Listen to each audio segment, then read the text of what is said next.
In the last video, we made a simple house model, and now we need to turn it into a textured house so it helps us save a lot of time in the illustration process. Well, to do that involves taking very flat photos, they're called texture photos actually, and applying them onto the 3D form inside Sketchup. So let's take a look at how that works. And this is another one of those areas where I'm going to spend a little extra time up front and then have some nice kit pieces that I can make all sorts of stuff out of. So I'm going to make them with flexibility in mind and spend a little extra time so I can save way more time later. The first idea was, what materials am I going to use? And since my sketch didn't have many particular details, it came down to finding reference on the internet of the sort of real-world buildings I wanted to use. And they also gave me a bit of a color palette to work from.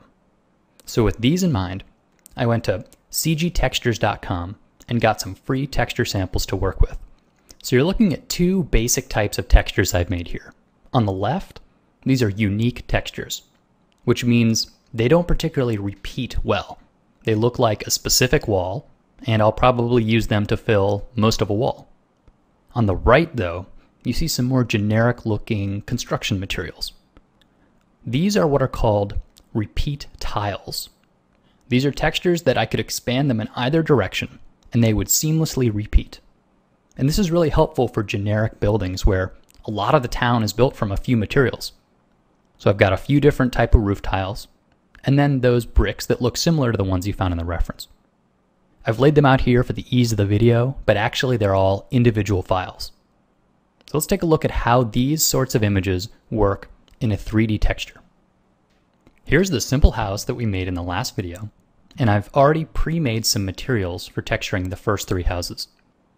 And if you take a look at the materials palette, you can see little samples of the texture images that I've turned into SketchUp materials. So to start off, I'm going to have a base tile for the whole building. So I'll select all the faces, get out my paint bucket, and choose the repeating brick tile. So this is where a repeat is really nice because you can't tell where the seams are. I could expand this building as big as I wanted, and those bricks would continue everywhere. So tiles are good for generic stuff, but it's also good to sort of counterbalance the generic stuff with some specific stuff. So for this door, I can select the face and choose a different material. And I know that this material has a door on it, but it's the wrong size, as you can see here. So I can right click, say texture, position. And this allows me to alter the size and scale of the texture on the model. And when I'm happy with it, I just click anywhere else and it confirms it. I'm also going to do the same for a window. And on this one, I'll use a different material that I know has a window in it.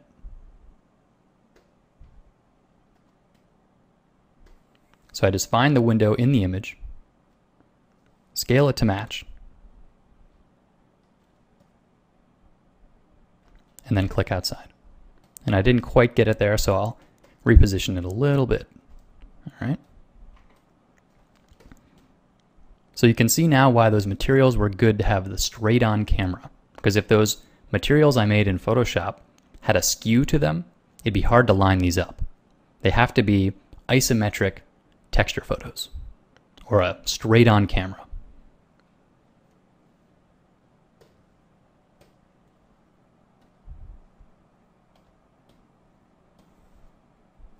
So I'll use a different door for this one.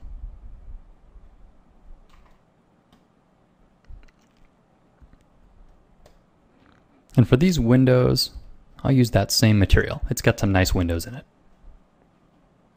So sometimes when you make your textures, you keep this in mind that you won't be using the whole thing at one time. Instead, you'll maybe just be using tiny little chunks of it.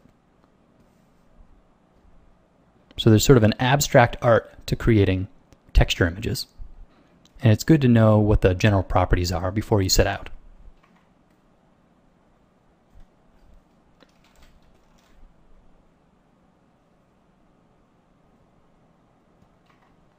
And there I've just copied one window to become the second window's texture. And for this inset window here, I think I'm actually going to use a different type of brick, as if there used to be windows there, and then they got boarded up. So I'll position it a little bit here to focus on those bricks. All right. And then I want to make this back wall an entirely different material to give the building a little bit of character. And I'll use that same brick material here, but I definitely need to change the orientation and scale it up a bit.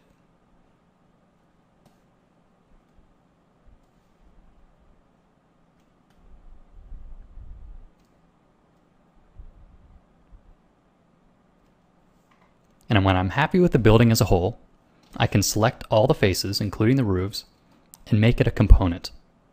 And this is important because this is going to make it part of my building library.